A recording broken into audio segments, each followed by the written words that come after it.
नमस्कार विद्यार्थियों। Ideal gases पर पिछले कुछ वीडियोस हम लोगों ने देखे हैं, सुने हैं। अब हम चर्चा शुरू करेंगे वास्तविक गैसों की या रियल गैसेस की। और आदर्श नियमों की चर्चा जब हमने की थी तब उस समय भी कहा था कि वास्तविक गैसें आदर्श गैसों से कुछ अलग होती हैं। आदर्श गैसें वास्तव में पाई नहीं जाती। जो भी कुछ रियल में पाई जाती हैं गैसें, वो रियल गैसेस हैं। तो ऐसी स्थिति में जो वास्तविक गैसों का व्यवहार है वो आदर्श गैसों के व्यवहार से कुछ अलग पाया जाता है। और कुछ एक परिस्थितियां ऐसी हैं जबकि वो वास्तविक गैस आदर्श गैसों की भांति व्यवहार करती है। तो सामान्य परिस्थितियों में जो वास्तविक गैसें हैं वो आदर्श नियमों से भी विचलन दिखाती हैं और आदर्श व्यवहार से भी विचलन दिखाती हैं। तो आज हम बात करेंगे कि डेविएशन फ्रॉम आइडियल बिहेवियर अर्थात आदर्श व्यवहार से विचलन किस तरह से वास्तविक गैसों में पाया जाता है।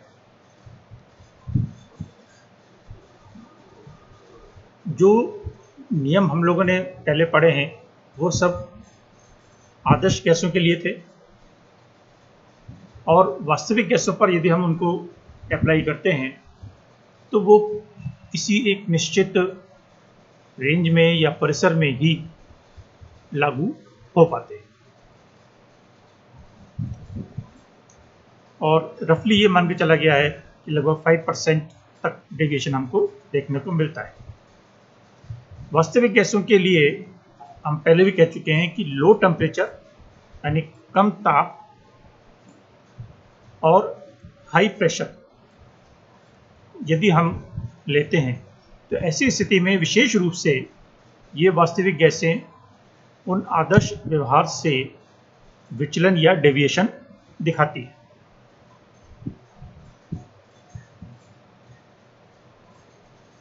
कई सारी चीज़ें ऐसी हैं जो कि हमने आदर्श गैसों के लिए कही हैं। काइनेटिक इक्वेशन जब हमने निकाली थी उसके एजम्पशन या उसके अभिग्रहित में भी कहे थे। तो कई एजम्पशंस या कई स्टेटमेंट जो कि आदर्श गैसों पर हमने लागू किए थे वो स्टेटमेंट इसका मतलब है कि वास्तविक गैसों पर लागू नहीं हो पाते। ये Boyle's law, Charles law, Avogadro नियम, ये सारी चीज़ें, इनकी बात हम वास्तविक गैसों के संदर्भ में नहीं करते। तो ऐसी स्थिति में आदर्श व्यवहार से विचलन की व्याख्या करने के लिए हम एक और फैक्टर, कंप्रेसिबिलिटी फैक्टर की बात करते हैं, जेड। ये हम वास्तविक गैसों के संदर्भ में इसकी व्याख्या करते हैं। अब ये जेड क्या है, कंप्रेसिबिलिटी फैक्टर क्या है, इसकी वैल्यूज क्या होती हैं, आदर्श गैसों के लिए इसकी वैल्यू क्या है, वास्तविक गैसों के लिए इसकी वैल्यू क्या है। देखिए, एक जो फैक्ट हम लोग देखते हैं कि वास्तविक गैसें लिक्विफाई की जा सकती हैं, यानी यदि हम उन पर दाब आरोपित करें या कूलिंग करें यानी टेम्परेचर कम करें तब वास्तविक गैसों का द्रवीकरण संभव है या होता है, जो कि आदर्श गैसों के केस में नहीं। तो ये बात आदर्श गैसों में नहीं कही, इसलिए रियल गैसेस उनसे थोड़ा सा भिन्न है। तो दो एजम्पशंस जिनके बारे में आइडियल गैस के लिए चर्चा की गई कि एक तो इनका कणों का आयतन या कणों का आकार बहुत छोटा है तो इसलिए इनके द्वारा घेरा गया वास्तविक आयतन या अणुओं का वास्तविक आयतन उपेक्षणीय है या नहीं होता है, और दूसरा अणुओं के बीच में आकर्षण और प्रतिकर्षण बल नहीं होता। ये दो बातें विशेष रूप से हमने आदर्श गैसों के लिए कही। तो सामान्य परिस्थितियों में तो ये बातें सही हो सकती हैं, लेकिन यदि प्रेशर ज़्यादा है या टेम्परेचर बहुत कम है तब उसमें हमें डेविएशन या विचलन आदर्श व्यवहार से देखने को अधिक मिलता है। ठीक है, अब ये कैसे, जैसे कि हमने कहा कि सभी प्रेशर और टेम्परेचर पर वास्तविक गैसें उन नियमों का पालन नहीं करती हैं, तो कुछ ग्राफ इस तरीके से जो खींचे गए ये वास्तविक गैसों और आइडियल गैस के लिए खींचे गए। आइडियल गैस के लिए हम पहले भी बात कर चुके हैं कि यदि P और PV के बीच में, एक तरफ P और एक तरफ PV, इनके बीच में यदि हम कर्व ड्रॉ करते हैं तो आइडियल गैसेस के लिए ये एक स्ट्रेट लाइन एक्स एक्सिस के पैरेलल आती है। लेकिन वास्तविक गैसों के संदर्भ में यदि उनके लिए यदि हम प्लॉट करें तो ये इस तरीके की स्ट्रेट लाइन P अक्ष के समानांतर नहीं मिलती। दो तरीके के ग्राफ देखने को मिलते हैं, एक कुछ इस तरीके से हाइड्रोजन और हीलियम की तरह, जिसमें कि ग्राफ शुरू से ही बढ़ता रहता है, स्ट्रेट लाइन है लेकिन ये शुरू से ही बढ़ता रहता है। तो एक ग्राफ तो हमें वास्तविक गैसों में इस तरीके का मिलता है, और दूसरा कुछ इस तरीके का है जिसमें कि ये ग्राफ नीचे की तरफ जाता है। एक यहाँ पर मिनिमा आता है यानी डिप हमको मिलती है, और उसके बाद फिर ये वैल्यू PV की बढ़नी शुरू होती है, यहाँ तक पहुँचती है, और फिर इसके बाद ये ग्राफ बढ़ना शुरू होता है। विशेष रूप से ये carbon monoxide, carbon dioxide, methane, ammonia, इस तरीके की जो हमारी गैसेज हैं, नाइट्रोजन, ऑक्सीजन, उनके लिए हमें इस तरीके का कर्व देखने को मिलता है। तो तीन तरीके के ये कर्व हो गए। एक आइडियल गैसेस के लिए PV वर्सेस P जो कि P अक्ष के समानांतर है, हाइड्रोजन और हीलियम जैसी गैसों के लिए जहाँ पर कि ये वैल्यू सीधे सीधे शुरू से ही बढ़नी शुरू होती है, और अन्य गैसों के लिए जहाँ पर हमको ये PV का मान पहले कम होता है, एक निम्नतम बिंदु या डिप आता है और फिर उसके बाद बढ़ना शुरू होता है, और फिर आइडियल गैस के कर्व को क्रॉस करते हुए सीधे ऊपर की तरफ चलता चला जाता है। तो ये दो तरीके के कर्व वास्तविक गैसों के लिए हमें देखने के लिए मिलते हैं। थोड़ा सा और देखिए, इसको इनलार्ज करके यदि हम देखें तो ये स्ट्रेट लाइन आदर्श गैसों के लिए, ये विशेष रूप से हाइड्रोजन और हीलियम के लिए, और बाकी अन्य सभी गैसें कुछ इस तरीके का ही कर्व दिखाई देती हैं।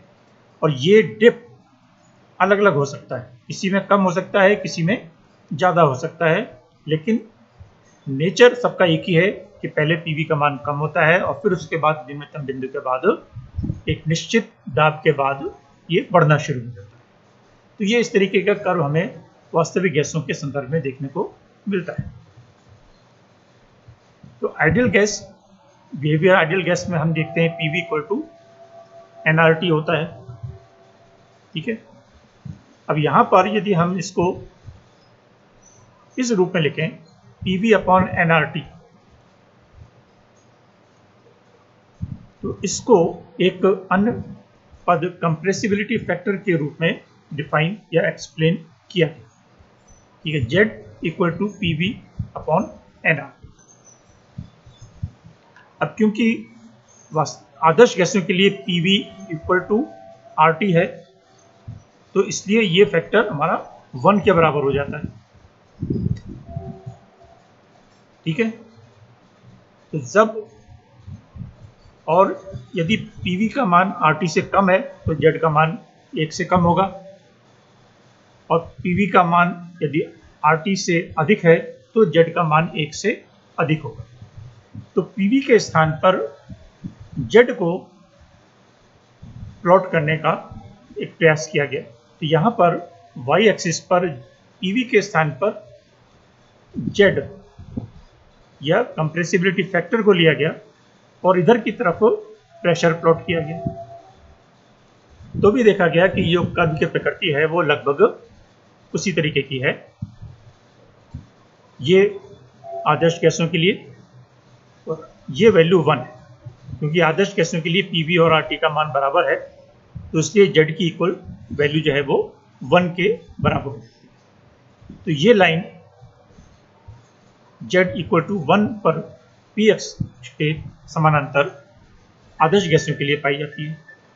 बाकी अन्य गैसों के लिए कर्व उसी तरीके का आया है जैसे कि पीवी वर्सेस पी हमने ड्रॉ किया। तो हाइड्रोजन और हीलियम के लिए शुरू से बढ़ता हुआ और बाकी अन्य गैसों के लिए एक पहले जेड की वैल्यू कम होती हुई और फिर उसके बाद बढ़ती हुई और एक आने के बाद दाब के मान में और वृद्धि के पश्चात ये वैल्यू बढ़नी शुरू हुई। तो कुछ इस तरीके का ग्राफ P वर्सेस Z वास्तविक गैसों के लिए पाया गया और फिर इसके बाद इसकी व्याख्या की गई। इसको देखिए थोड़ा सा और इनलार्ज करके यदि अलग से हम देखें ये ज़्यादा क्लियर है। ये हमने Z प्लॉट किया है यहाँ पर और Z इक्वल टू 1 ये आदर्श गैसों के लिए है और बाकी अन्य गैसों के लिए ये वैल्यूज अलग अलग दाब पर प्रेशर पर अलग अलग है। इस प्रेशर पर यदि हम देखें तो ये यहाँ पर डिप आता है, ठीक है, इसका डिप यहाँ पर है। इसी गैस की यदि हम बात करें इस प्रेशर पर तो यहाँ पर वैल्यू 1 हो जाती है और यदि 600 पे यदि हम बात करें तो इसकी वैल्यू बढ़ जाती है। तो जैसे जैसे हम दाब बढ़ाते जाते हैं वैसे वैसे इस Z का मान पहले तो कम होता चला जाता है और फिर इसके बाद बढ़ता हुआ और 1 को क्रॉस करता हुआ फिर आगे बढ़ जाता है। अब ये ग्राफ देखिए आप अलग अलग गैसों के लिए है, ठीक है। तो अलग अलग गैसों के लिए हमें अलग अलग तरीके के कर्व मिलते हैं। यहाँ पर टेम्परेचर कोई एक निश्चित है, इसलिए एक निश्चित ताप पर अलग अलग गैसों के लिए ये कर्व ड्रॉ किए गए हैं। अब परिस्थिति हो सकती है कि हम एक ही गैस लें लेकिन इसका ताप परिवर्तित करते रहें। तो देखिए जैसे ये तो यहाँ पर ये 200 केल्विन पर है, ये 500 केल्विन पर है, ये 1000 केल्विन पर है। गैस एक ही है लेकिन अलग अलग, जैसे नाइट्रोजन गैस के लिए हम मान सकते हैं तो एक ही गैस है लेकिन अलग अलग टेम्परेचर पर इसका ये ग्राफ है।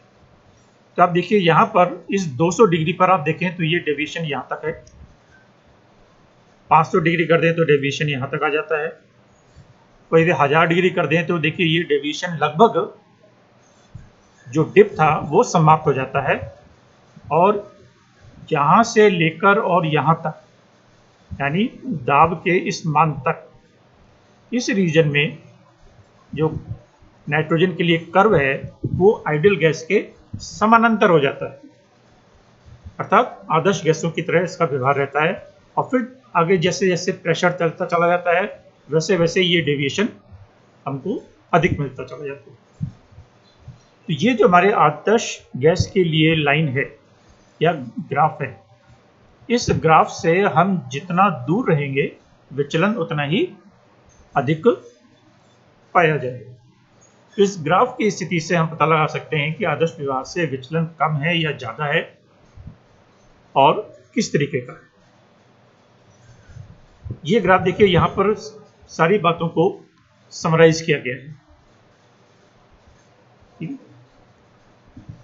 ये पी अक्ष के समानांतर है, इसको हम पी मान सकते हैं या P V upon R T भी इसको हम ले सकते हैं, यानी इसको हम जेड भी प्लॉट कर सकते हैं। तो इसको यदि हम जेड मान के चलें तो जेड इक्वल टू 1 ये आदर्श गैसों के लिए है, ठीक है। अब ऊपर का ये जो रीजन है ये जेड ग्रेटर देन 1 का है और नीचे वाला जो रीजन है ये जेड लेस देन 1 का है। इसको हम कहेंगे पॉजिटिव डेविएशन, अर्थात आदर्श व्यवहार से पॉजिटिव डेविएशन, और इसको हम कहेंगे आदर्श व्यवहार से नेगेटिव डेविएशन। यहां पर पीवी ग्रेटर देन आरटी है, तो यहां पर पीवी लेस देन आरटी।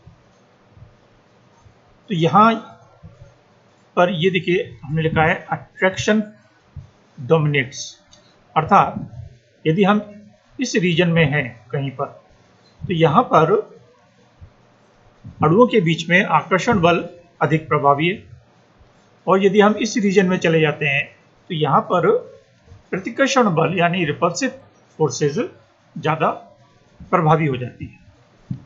और यहाँ पर मिड पॉइंट पर जबकि गैस आदर्श गैसों की भांति व्यवहार करती है तो वहाँ हम कहेंगे कि आकर्षण बल और प्रतिकर्षण बल ये दोनों एक दूसरे के प्रभाव को न्यूट्रलाइज कर देते हैं, और इसलिए इनका व्यवहार आदर्श गैसों की व्यवहार की तरह हो जाता है। तो इस एक ही ग्राफ में हम पूरा एक तरीके से व्याख्या कर सकते हैं। ये एक इंपॉर्टेंट ग्राफ है जिसमें कि आप एक ही ग्राफ पे सारी चीजें दर्शा सकते हैं। जैसे ये यहाँ पर ये जेड के लिए खींचा गया, यहाँ पर वही अट्रैक्शन डोमिनेट्स, यहाँ पर रिपल्सिव फोर्सेस डोमिनेट, यहाँ पर जेड ग्रेटर देन वन, यहाँ जेड लेस देन वन। तो ये आदर्श गैसों से व्यवहार में विचलन बताएगा। जितना हम आदर्श गैसों से दूर रहेंगे डेविएशन उतना ही ज़्यादा बताएगा। तो इस ग्राफ को देखकर हम आदर्श गैसों के व्यवहार से विचरण कितना है उसकी व्याख्या कर सकते हैं। ये देखिए, ये एक ही गैस के लिए अलग अलग कर्व है। ये वाला कर्व 173 के लिए है, ये वाला कर्व 298 के लिए है, ये वाला कर्व 873 केल्विन के लिए है। तो एक ही गैस के लिए अलग अलग ताप पर ये कर्व खींचे गए हैं। तो यहाँ पर आप देखेंगे कि जो जेड का मान है वो सबके लिए अलग अलग। टेम्परेचर कम है तो यहाँ पर डेविएशन ज़्यादा है। टेम्परेचर जैसे 298 केल्विन है तो लगभग यहाँ पर समानांतर है और फिर इसके बाद बढ़ना शुरू हो गया है। और अधिक टेम्परेचर यदि हम कर दें, ये 873 कर दें, तो ये ग्राफ इस तरीके से बढ़ना शुरू हो जाएगा। उल्टा भी कह सकते हैं, यदि हम टेम्परेचर कम करना शुरू कर दें तो इसमें डिप मिलना प्रारंभ हो जाती है, और टेम्परेचर बढ़ा दें तो ये डिप धीरे धीरे करके गायब होना शुरू हो जाती है। तो इस तरीके से हम आदर्श गैसों से व्यवहार में इसके विचरण की व्याख्या कर पाते हैं। और इसके आधार पर, डेविएशन के आधार पर आइडियल गैस से जो हमारा विचरण आ रहा है उसको ध्यान में रखते हुए फिर वैन डर वाल्स ने इसका स्पष्टीकरण देने का प्रयास किया, और उसमें उसने दो कॉन्स्टेंट्स उसमें और ऐड किए और एक नई इक्वेशन उसने निकाली जिसको हम वैन डर वाल्स इक्वेशन कहते हैं। और इसमें जो दो एजम्पशंस मुख्य रूप से थे उस पर उन्होंने काम किया, और उसमें थोड़ा सा चेंजेस करके और कुछ करेक्शंस करके एक नई इक्वेशन निकाली। एक तो जैसे वॉल्यूम के लिए कहा गया कि ऑक्यूपाई नेग्लिजिबल या fraction of the total volume of the gas, इस पर उसने थोड़ा सा कार्य किया।